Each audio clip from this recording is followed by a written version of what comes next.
Halo sobat penikmat horor, ketemu lagi dengan saya di channel Festina Studio TV. Kali ini saya akan membawakan kisah yang berjudul Kuntilanak di Rumah Baru. Tapi sebelumnya jangan lupa subscribe channel ini untuk update kisah-kisah lainnya.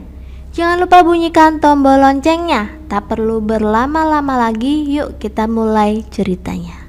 Namaku Bayu Maulana dari Gombong. Aku punya pengalaman diganggu kuntilanak di rumah yang baru saja ku tempati. Hari itu aku baru pindah ke Kebumen. Orang tuaku membeli sebuah rumah di sana. Rumahku yang baru emang cukup mewah, namun kondisinya agak menyeramkan. Apalagi saat malam hari, malam pertama di rumah baruku.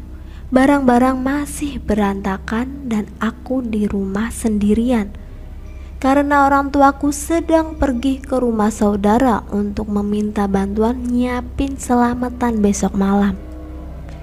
Saat itu aku lihat jam menunjukkan pukul 10 malam dan orang tuaku belum juga pulang. Karena takut, aku memutuskan untuk tidur. Saat sedang tidur, aku terbangun dan jam sudah menunjukkan pukul 2 dini hari. Namun orang tuaku masih belum pulang juga. Karena aku gelisah menunggu mereka, aku memutuskan untuk twitteran lewat HP. Saat sedang tiba-tiba pintu depanku diketuk. Aku mengira itu orang tuaku. Aku bergegas, tidak ada siapa-siapa. Saat itu perasaanku mulai tidak enak. Maka cepat-cepat kututup pintunya kembali. Baru saja beberapa langkah menuju kamarku, tiba-tiba pintu depan diketuk lagi. Saat itu aku mulai takut untuk membuka pintu. Namun aku memberanikan diri. Mudah-mudahan itu orang tuaku.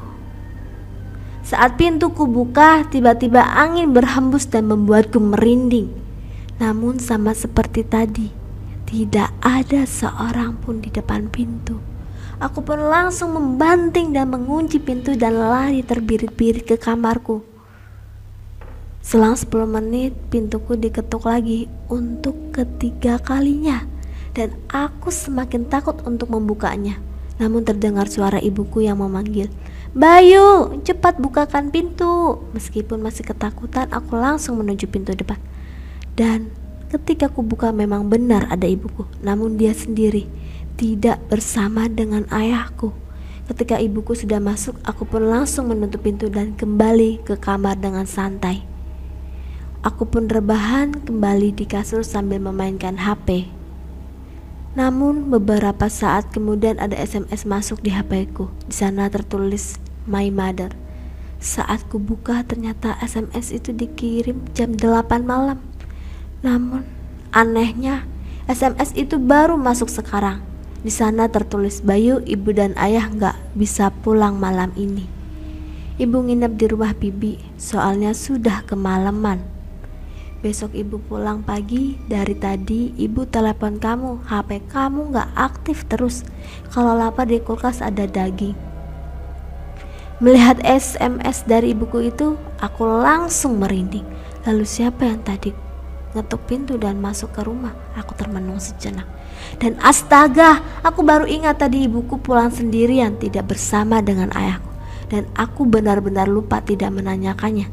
Padahal tadi sempat kurasakan ada yang aneh dengan ibuku.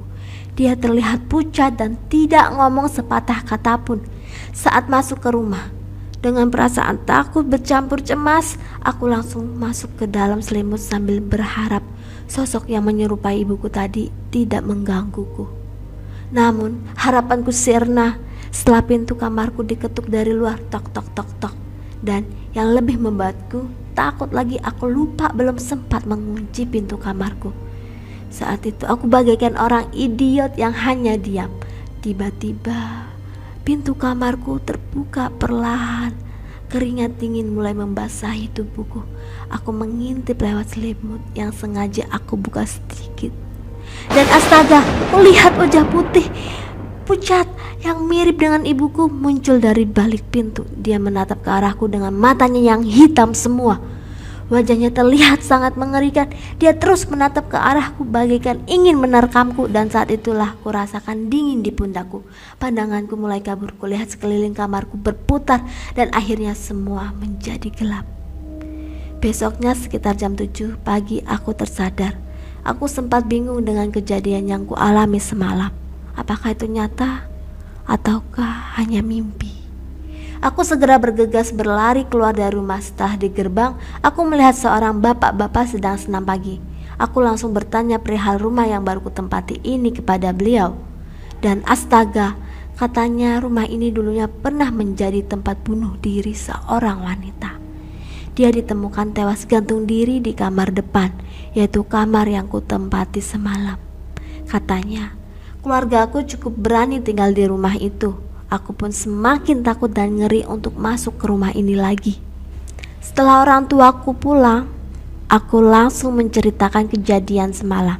Namun mereka hanya tertawa mendengar ceritaku dan menganggap itu hanyalah mimpi. Saat selamatan aku pun ikut mengaji dan alhamdulillah detik ini tidak pernah ada kejadian yang menyeramkan lagi. Jika kamu punya kisah atau pengalaman horor, silahkan kirim ke email di bawah ini ya, atau DM ke kita. Bagi yang beruntung akan kita bawakan. Ikuti terus kisah-kisah menarik lainnya di Festinel Studio TV.